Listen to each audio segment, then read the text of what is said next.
Nazviziva kuuya kuno. Ndichida kuuya. Mauya nani? Ndavana madzimai. Madzimai uyai. Rugare uyaiyo. Rugare uya. Mama. You said my name. Munonzani? Rugare uyaiyo.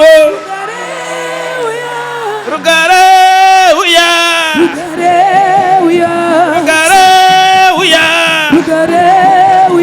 Handichakuda nhamo. Handichakuda nhamo.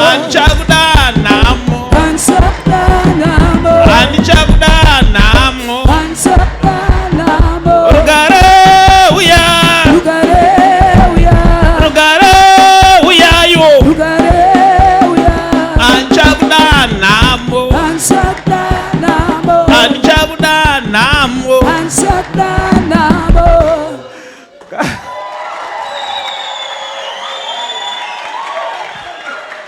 Do you know this man? Do you know this man? Mamzera uyo mudara kuseri kwenyu.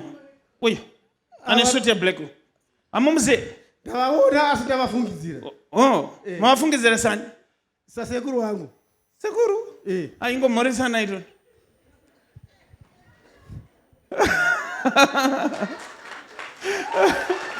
All right. Munonzani baba? Zigara. First name? Hebet. Chimfunzo yedu anonzani mdara? Munonzani. Hebet. Uyai mumira. Semukai mama, semukai ntaure nemi. Chekutanga chandoda kuti nditaure nemi kuti nyaya dzenyu dzaperera pano nezita raJesu. Yesu, masita pari. Tinotenda Jehova. Ndoda kuti vanhu mubva manzwa nyaya ndiri kutaura pano. Kune vanhu vanofunga kuti munhu akarwara kune kumwe kwaanogona kunoporera. Mukatarisa vanhu vekuMozambique, vamwe vakarwara vanotoya kuzvipatara zvekuno kuZimbabwe. Asi kuno kuZimbabwe inzvimbo ipi yatinofunga kuti munhu akarwara anoenda? Yamunofunga? Kuchi? KuIndia. Okay. Mwana wenyu mukuru ari kupi? Ari kuIndia.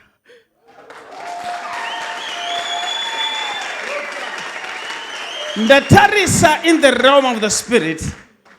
Ndaoneswa ine paine dambudziko riripo kuti mwana ari kurwara. Oh my God. Ndizvo here papa? Temai. Nditemeka. Temai. Vane mofaya papa. Temai. But kurwara kwaari kuita ari kunetseka nemudumbu. Zvekuti munoita kupisa.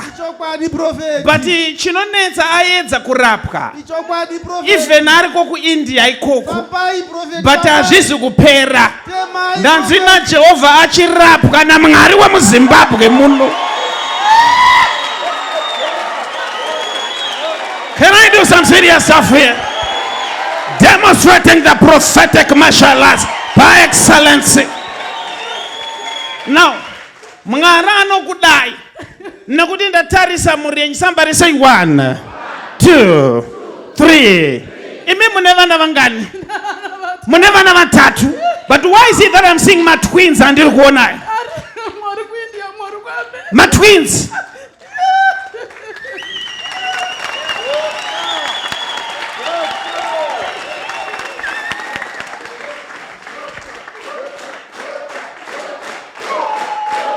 I am the doctor of prophecy.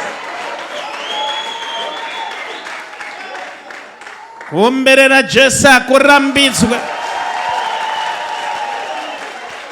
Munoita mabasa ei? Ndine macrash ku South Africa. Oh, but listen to me now, Papa. Akamboita zvokulecture ndiani? Haini ndaya lecturer.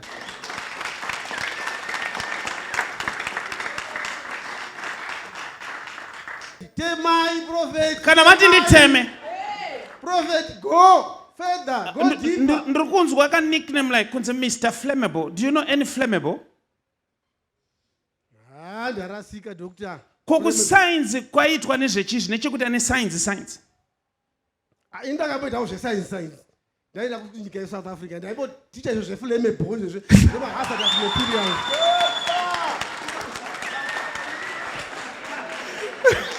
Excitement yawandisa doctor. Excitement yawandisa. Yakawandisa ka? Panakakuona mchipinda excitement yawandisa. Now listen to me. At least vataura kuti yawandisa. Now ndodzoka kumashure now. Do you know any love? Yeah, mwana wangu. Huh?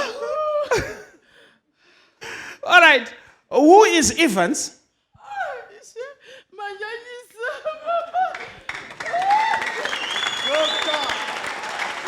Evans ndiani mama?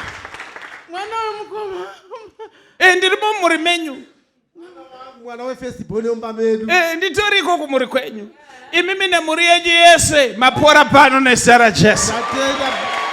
Ndinotaura utano nezita Jesu. Bless you. Thank you, my Father. You are free now. And I am no God. Handichakuda nhamo. Handichakuda nhamo. Kuomberera Jesu akurambidze.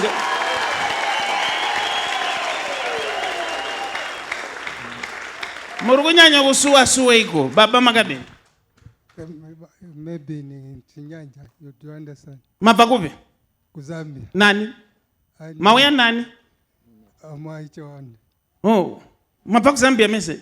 Yes. Last born. It's the firstborn, I'm last born. Oh, yeah, you know, firstborn and lastborn. All the way from Zambia. Hanzi daimaedza chinyanja.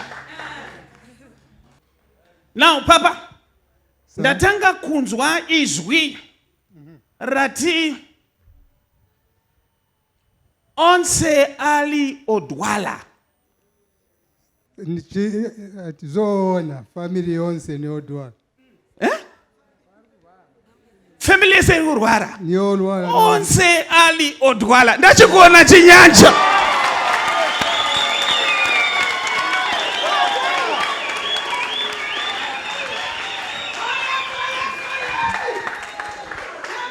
Now, chinonzi chileshe chi. It's me. You are chileshe. Yes. Then who is Emmanuel then? It's me. Okay.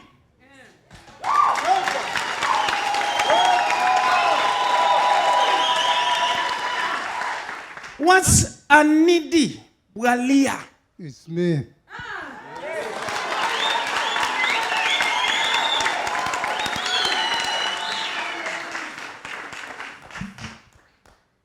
Ndoda kuti Mwari akuitirei zvakanaka. Mazvinzwa? Yes. Chitaurai chamuri kuda kuti Mwari akuitirei. Tell me what you want God to do for you.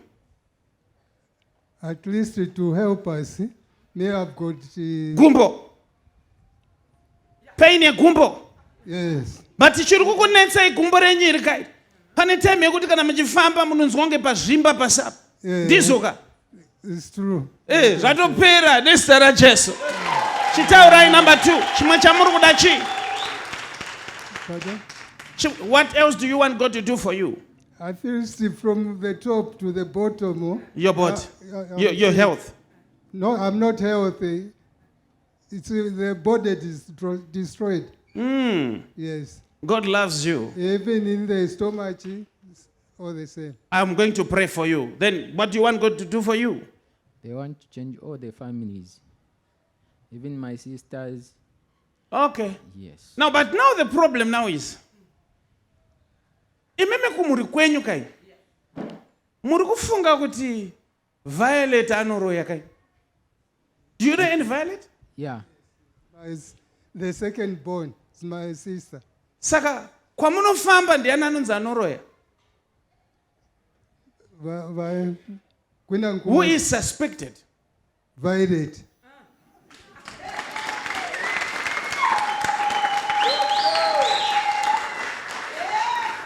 Now listen to this now. I see there are challenges because your sister Violet is not talking to you. Yes. Am I correct? You are And I'm also seeing that there is your brother, your younger brother.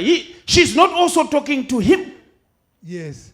but Violet talks to him. Yes. It's true. It's true. Can I do some serious stuff here? Ndoda kuti Mwari avaitire zvakanaka. I'm going to minister healing. Raise your hands so that I will pray for you. You spirit of sickness, I command you out. I command you out in the name of Jesus.